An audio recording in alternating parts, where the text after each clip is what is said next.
activities on the Eyre and York Peninsula landscapes under a changing climate. Thank you very much, Trevor. Thank you. Hello everyone, thanks for inviting me along. First part of this, I just want to recognise that the work I'm presenting is actually a product of many people, not just my own, and recognising people from the Wild Eyre region, the Northern and York regions, and the communities that got behind those groups to understand the biodiversity and conservation action priorities for those regions. Although my work came later in the stage of this, there were two projects focused on the Wild Eyre and Southern York Peninsula that were run independent of each other from my perspective, but combined for this talk. So I'll rattle through the joint results from two separate studies in this case. The two regions were identified for priority efforts in regards to conserving the biodiversity of the regions. As you can see from the native veg coverage on this map, there's some parts of these landscapes are highly fragmented, and so the landscapes were looked at to see whether revegetation was going to be a useful tool, management option to link these fragmented landscapes and also to add to the resilience of these systems. Start off with those regional conservation planning processes involving a wide range of community people to identify the key ecological assets and ultimately to identify the priority investments for those regions. It was all about identifying those priority ecosystems and vegetation types that were going to benefit the most from revegetation activities in the region. Ultimately, it was to enable those systems to become more resilient to the current changes that they've been experiencing from historical use of those regions, but also to start dealing with the issue of climate change in the future scenarios. The adaptation part of the story is perhaps the most strongest driver from the initial planning and actions on the ground. But the realisation was that the carbon sequestration, the mitigation of the carbon emissions in other areas could also be part of this story. The interest in the area has already been, work on the conservation aspects of the area has already been undertaken. The community groups and non-government organisations have already been out establishing sites, monitoring the state of those native vegetation patches and ultimately for a monitoring program into the future. But they start to provide us with excellent information on what the current state is, and if we're going to do revegetation, what those community types look like as far as species composition and structure if we want to replant areas to emulate those kinds of environments in the future. There's a range of different habitat types identified across the regions, and so the work on the carbon sequestration is relating to those community types.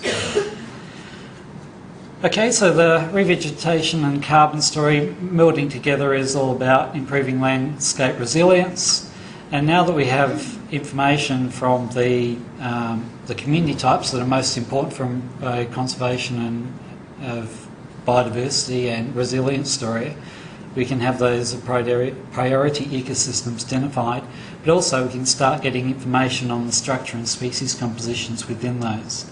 And my job was to start looking at those issues of whether the revegetation had a potential to sequester carbon, and also to start interrogating the influence of climate change, both on the composition of those revegetation sites, but also on their carbon sequestration potential.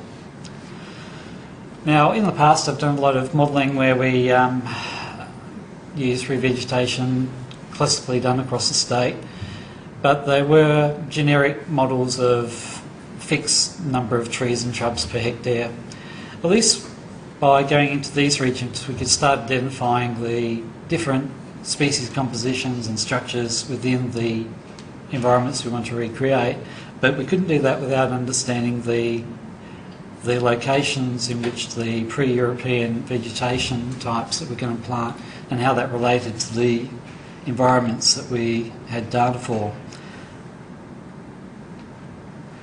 So using the bushland condition monitoring sites, we started coming up with ecosystem-specific targets on how many trees and shrubs you want, how many trees per hectare, and so all the modelling work that I was doing could then use those as targets for the future 25 or 45 years ahead. So we now have targeted revegetation types. We have data from the bushland condition monitoring sites that can calibrate those models that I've previously developed for across Australia, across the state. We can apply them to the pre-1750 vegetation mapping so we get the right vegetation community in the right spots. And then we can start providing estimates of the likely carbon sequestration rates and plant densities across 25 and 45 year scenarios, but also across 4 climate scenarios based on historic trends, but 3 increasingly severe climate change scenarios. The scenarios that we used were progressively hotter and drier environments in the future, the rate of change over that 1990 to 2070 of those rates that you can see in front of you. And so next step was to apply models for each of those ecosystem types and include all those climate change scenarios. So for each species, community type, we determine the trees and shrubs, trees per hectare targets that we're going for, and so we develop models for each of those. In this case, it's an open woodland she oak community. Match that to soil and climate environment variables and start getting a handle on what the likely density of trees and shrubs will be over the next 45 years under a current climate. This is run for all species models and all climate change scenarios. You then do the same thing for the carbon sequestration potential, so we're now getting a handle on the vegetation structure we're creating, but also its carbon stocks in the open woodland she oak community after 45 years.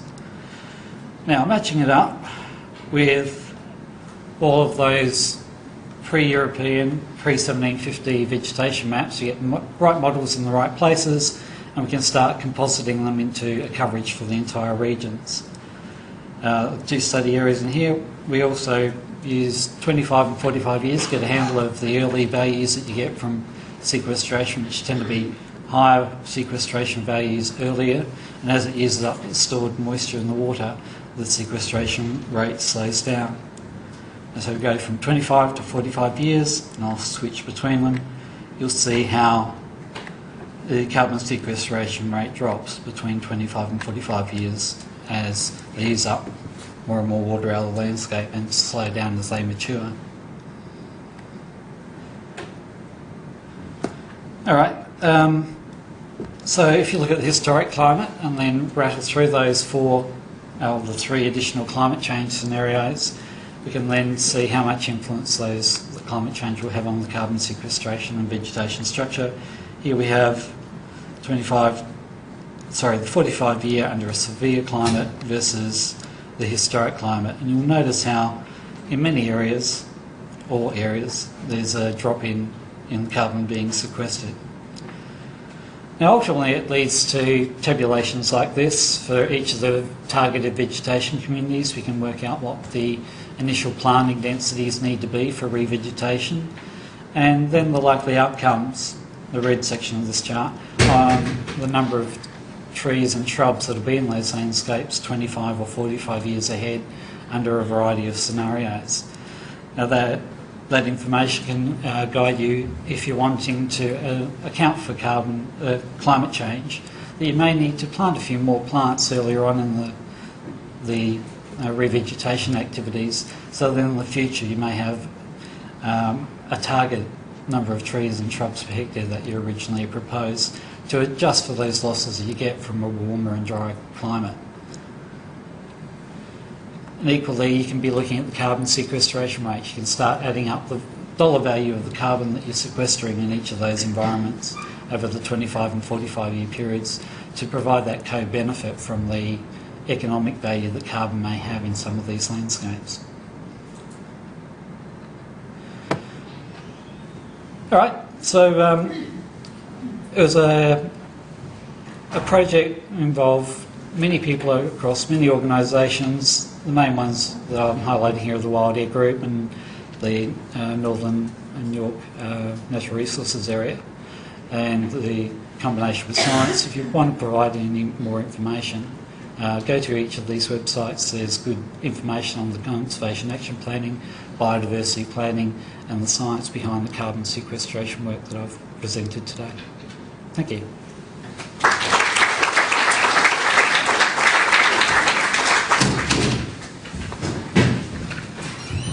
Well, we've got a bit more time for questions because Trevor's finished up nice and early. So have you got any questions at all? No? No That's one? good.